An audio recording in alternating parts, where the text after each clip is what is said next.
कोई भी उत्पादक हो, अगर उसको लाभ की प्राप्ति करनी है तो अपने उत्पादों को बाजार में बेचना पड़ेगा।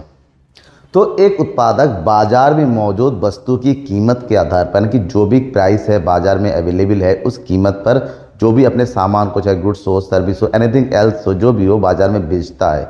तो एक बाजार में जो भी मौजूद है उस पर एक निश्चित कीमत बेचता है। तो उत्पादकों के द्वारा, विक्रेताओं के द्वारा वस्तु की बेची जाने वाली मात्रा को बोलते हैं पूर्ति। जब बेचेगा, सामने वाला खरीदेगा तो उनके पास पैसे आएंगे, तो वो पैसे उसके पास आएंगे, वो होता है उसका आगम। आगम में से लागत को घटाएगा तो होगा लाभ। मतलब इन सभी चीज़ों को पूरा करने के लिए आपको पूर्ति करना है। पूर्ति का मतलब होता है सप्लाई करना है। तो आज हमें यही पढ़ना है सप्लाई होता क्या है, पूर्ति किसे कहते हैं, पूर्ति का नियम कहता है। क्योंकि जब तक बाजार में बेचेंगे नहीं तो पैसा वैसा कुछ नहीं आने वाला, ठीक है ना। तो पूर्ति की पूरी अवधारणा के बारे में आज की इस क्लास में पढ़ेंगे, जहाँ पर सबसे पहले पढ़ना है पूर्ति आखिर है क्या। पूर्ति यानी कि सप्लाई।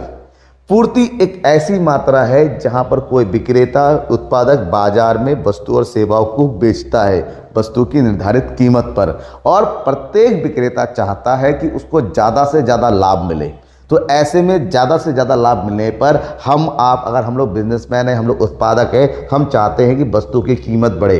तो जब वस्तु की कीमत बढ़ेगी तो ज़्यादा से ज़्यादा कीमत पर हम वस्तुओं को बेचना चाहेंगे। तो वस्तु की बेची गई मात्रा जो कि निश्चित कीमत पर होती है उसको हम पूर्ति कहते हैं। तो सिंपल है, किसी वस्तु की पूर्ति से अभिप्राय वस्तु की उन मात्राओं से है जिन्हें एक विक्रेता विभिन्न संभव कीमतों पर एक निश्चित समय में बेचने को तैयार रहता है। उसको हम क्या बोलते हैं, पूर्ति कहते हैं। अब इसी पूर्ति को अलग अलग लोगों ने, अलग अलग अर्थशास्त्री ने अपने हिसाब से परिभाषित किया है, जिसे प्रोफेसर थॉमस ने क्या कहा है कि वस्तुओं की पूर्ति वह मात्रा है जो एक बाजार में किसी निश्चित समय पर, देखिए निश्चित समय पर एक ऐसी मात्रा जो विभिन्न कीमतों पर बेचने के लिए प्रस्तुत की जाती है। कौन प्रस्तुत करता है, विक्रेता करता है, उत्पादक करता है। यानी कि पूर्ति बेची जाने वाली मात्रा है जो वस्तुओं की अलग अलग कीमतों पर एक निश्चित समय पर बेची जाती है। कीमत में परिवर्तन होता है तो वस्तु की पूर्ति की मात्रा में भी परिवर्तन होता है, क्योंकि प्रत्येक विक्रेता चाहता है कि ज़्यादा कीमत पर ज़्यादा बेचूं, क्योंकि जितनी ज़्यादा कीमत पर वो बेच पाएगा उसको उतनी ही अधिक लाभ की प्राप्ति होती है। तो ऐसे में प्रोफेसर मेयर ने भी कहा है कि पूर्ति किसी वस्तु की मात्राओं की एक वह अनुसूची है, मात्राओं की अनुसूची। वहाँ पर मात्राओं को दर्शाया जाता है, एक शेड्यूल है जो विभिन्न कीमतों पर किसी विशेष समय या समय की अवधि में, उदाहरण के अनुसार एक दिन एक समय में क्या किया जाता है, बेचने के लिए तैयार किया जाता है। हम मानते हैं अगर वस्तु की कीमत अगर 10 रुपये है तो हम उसको 50 यूनिट बेचेंगे। कीमत घट के अगर 8 रुपये होगी तो 40 यूनिट बेचेंगे, क्योंकि कम कीमत पर कम बेचेंगे। कम कीमत कम क्यों बेचेंगे, क्योंकि लाभ कम होता है। ज़्यादा कीमत पर ज़्यादा क्यों बेचेंगे, क्योंकि लाभ ज़्यादा होता है। और उत्पादक लाभ कमाने के लिए अपना व्यवसाय करता है, लाभ कमाने के लिए वस्तु की पूर्ति करता है, लाभ कमाने के लिए ही बिजनेस करता है। अब पूर्ति बेची जाने वाली मात्रा है, तो मात्रा के आधार पर पूर्ति और स्टॉक में अंतर होता है। तो सबसे पहले हम जब बात करेंगे स्टॉक क्या है। स्टॉक वस्तु की एक ऐसी मात्रा जो एक निश्चित समय पर बाजार में विक्रेताओं के पास मौजूद है, अवेलेबल है। हमारे पास जो है प्रेजेंट टाइम में एक निश्चित समय बिंदु पर उसको स्टॉक कहते हैं, और इस समय बिंदु का, इस स्टॉक का वस्तु की कीमत से कोई लेना देना नहीं है, क्योंकि मौजूद है। मौजूद होने का मतलब अभी अवेलेबल है। बेचना है नहीं बेचना है वो अलग बात है।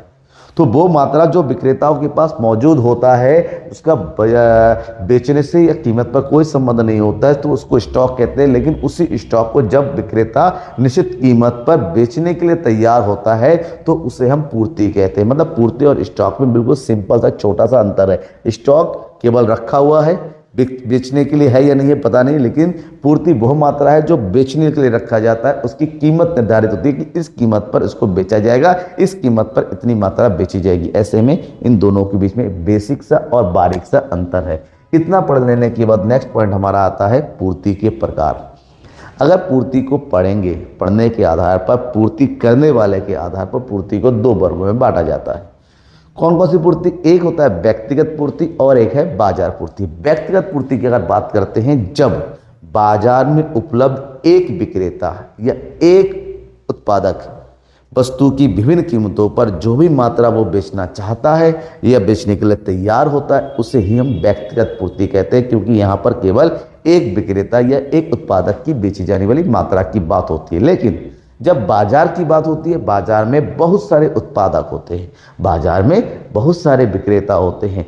सभी विक्रेता सभी उत्पादों को सब मिलके विभिन्न कीमतों पर जितनी मात्रा बेचना चाहते हैं, उन सब का योग बाजार पूर्ति कहलाता है। मतलब किसी वस्तु की बाजार में सभी उपस्थित फर्मों यानी कि उत्पादों को या विक्रेताओं के द्वारा की गई वस्तुओं की कुल मात्रा को हम क्या कहते हैं? बाजार पूर्ति कहते हैं। अब क्योंकि पूर्ति कीमत के आधार पर होती है, तो एक तरफ कीमत, एक तरफ वस्तु की बेची जाने वाली मात्रा, तो जो कीमत और बेची जाने वाली मात्रा को जहां दर्शाया जाता है एक तालिका के रूप में, उसको हम कहते हैं पूर्ति तालिका। पूर्ति तालिका कह सकते हैं, या पूर्ति सारणी कह सकते हैं, या पूर्ति अनुसूची बोल सकते हैं, इंग्लिश में बोलते हैं सप्लाई शेड्यूल। ठीक है। अब क्योंकि पूर्ति दो प्रकार की होती है, व्यक्तिगत और बाजार। तो जो व्यक्तिगत पूर्ति को दर्शाता है तो उसे व्यक्तिगत पूर्ति वक्र कहते हैं, और जो बाजार में सभी उत्पादकों की पूर्ति को दर्शाता है तो उसे बाजार पूर्ति तालिका कहते हैं। तो यहाँ पर जब व्यक्तिगत पूर्ति तालिका की बात करते हैं तो क्या होता है?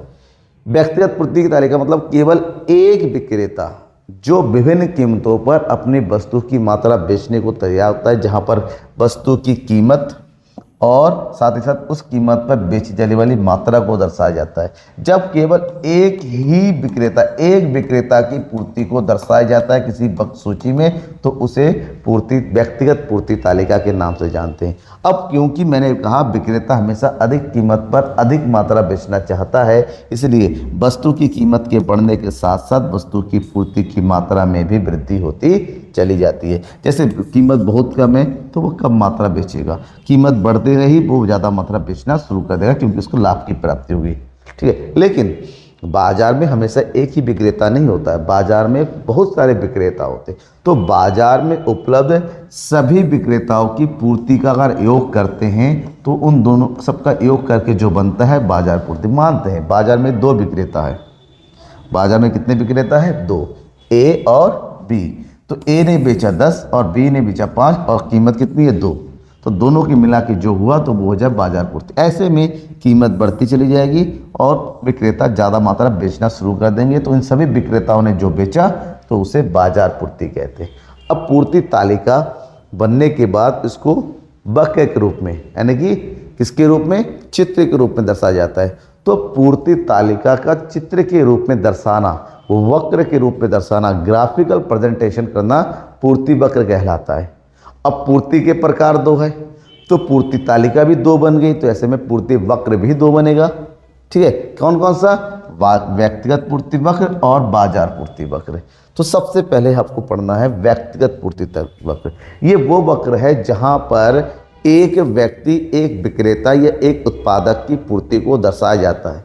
तो व्यक्तिगत पूर्ति वक्र बनाने के लिए पूर्ति तालिका का होना आवश्यक है, क्योंकि पूर्ति तालिका को ही वक्र के रूप में प्रदर्शित किया जाता है। कैसे?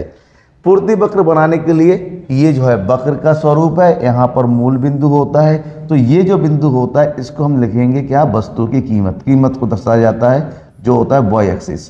कीमत कितना है? 2, 4, 6, 8, 10। तो उसी अंतर पर से लेंगे 2, 4, 6, 8, 10। और अब पूर्ति के मात्रा से लेंगे तो 10, 20, 30, 40, 50 है। तो एक सिंपल दूरी पर लेंगे 10, 20, 30, 40, 50, 60। ये हो गया हमारा एक्स एक्सिस। यहाँ पर दिखाएंगे क्या? पूर्ति की मात्रा, पूर्ति की मात्रा। ठीक है। अब पूर्ति कीमत और पूर्ति की मात्रा को जब आपस में हम कंबाइन करेंगे, शो करेंगे, तो क्या बनेगा? देखिए 2 रुपये पर 10 यूनिट बेचा जा रहा है, तो ये है 2 रुपये और ये 10 यूनिट। 4 रुपये पर 20 यूनिट, 6 रुपये पर 30 यूनिट, 8 रुपये पर 40 यूनिट और 10 रुपये पर हो गया 50 यूनिट। इन सबको जब इस तरह से रिप्रेजेंट किया जाता है तो होता है आपका व्यक्तिगत पूर्ति वक्र। लेकिन बाजार में सभी विक्रेताओं की पूर्ति को जब एक साथ दर्शाया जाएगा तो होता है वो बाजार पूर्ति वक्र, जहाँ पर दोनों विक्रेता ए और बी की पूर्ति को दर्शाया जाएगा। तो सेम, कोई अंतर नहीं है। तो यहाँ पर लिखेंगे वस्तु की कीमत और यहाँ पर लिखेंगे वस्तु की पूर्ति की मात्रा। कीमत वही है सेम, 2, 4, 6, 8, 10, 12 वाई एक्सिस। और वस्तु की पूर्ति की होता है 15, 30, 45, 60, 75। तो 15, 15 डिफरेंट ले लेंगे तो ये हो गया 15, 30, 45, 60 और ये हो गया 75। एक ज़्यादा ले लो कोई दिक्कत नहीं, 90। ये हो गया एक्स एक्सिस। अब दर्शाइए वस्तु की कीमत 2 है तो कितनी बाजार में कितनी बेची जा रही है? 15 इकाइयाँ। तो वस्तु की कीमत 2 है तो ये होगी 15 इकाइयाँ। 4 है तो 30 इकाई। इस प्रकार से ये चला जाएगा। वस्तु की कीमत 10 है तो ये होगी 75 इकाइयाँ। तो इस सभी बिंदु को आपस में जोड़ेंगे तो कुछ इस प्रकार से बाजार पूर्ति वक्र बनेगा। वक्र बनाना आसान है, कीमत और मात्रा को आपस में खाली मिलाना है तो जो आपस में बिंदु बनेगा वही पूर्ति वक्र बन जाएगा। ठीक है। अब पूर्ति केवल कीमत के आधार पर होता है कि वस्तु की कीमत बढ़ गई तो भैया ज़्यादा बेचे, तो ऐसा नहीं होता है। वस्तु की पूर्ति बहुत सारी चीज़ों से प्रभावित होती है। तो वस्तु की पूर्ति जिन जिन चीज़ों के साथ प्रभावित होती है उनके बीच के जो संबंध होता है उसको हम बोलते हैं पूर्ति फलन, सप्लाई फंक्शन। तो जो क्या करता है वस्तु की बेची जा रही मात्रा और उनको प्रभावित करने यानी कि निर्धारित तत्वों के बीच के संबंध को। अब बात है कौन कौन से तत्व निर्धारित होते हैं, तो ये होता है एस ऐसा मतलब पूर्ति वस्तु की कितनी मात्रा बेची जा रही है equal to PX, PR, PF, TN, GX, GF। ये सब जो है वस्तु की पूर्ति को प्रभावित करने वाली। जिसमें कौन कौन सी चीज़ें? वस्तु की खुद की कीमत, संबंधित वस्तु की कीमत, उत्पादन की तकनीक, फर्म का उद्देश्य क्या है, सरकारी नीतियाँ कैसी है, उत्पादन के साधनों की कीमत, इन सब चीज़ों को। अब इन सब चीज़ों को थोड़ा सा हम अगर ध्यान से देखें तो ये है कि वस्तु की पूर्ति किन किन चीज़ों से प्रभावित होती है। सबसे पहली बात है वस्तु की कीमत। एक विक्रेता सबसे ज़्यादा वस्तु की कीमत को देखता है। तो अगर वस्तु की कीमत अगर बढ़ जाए तो वस्तु की बड़ी कीमत पर ज़्यादा पूर्ति होती है। ठीक है, बड़ी कीमत पर ज़्यादा पूर्ति होती है। वहीं पर वस्तु की कीमत अगर कम गए यानी कि कम कीमत पर कीमत कम हो तो मात्रा भी कम हो जाती है। डायरेक्ट रिलेशन होता है। संबंधित वस्तुएं कीमतें, संबंधित वस्तुएं मतलब स्थानापन्न वस्तुएं जिन जो एक दूसरे से प्रभावित होती हैं या फिर पूरक वस्तुएं जो एक दूसरे के साथ प्रयोग होती हैं, ऐसी वस्तुएं कीमत भी पूर्ति प्रभावित करेंगी।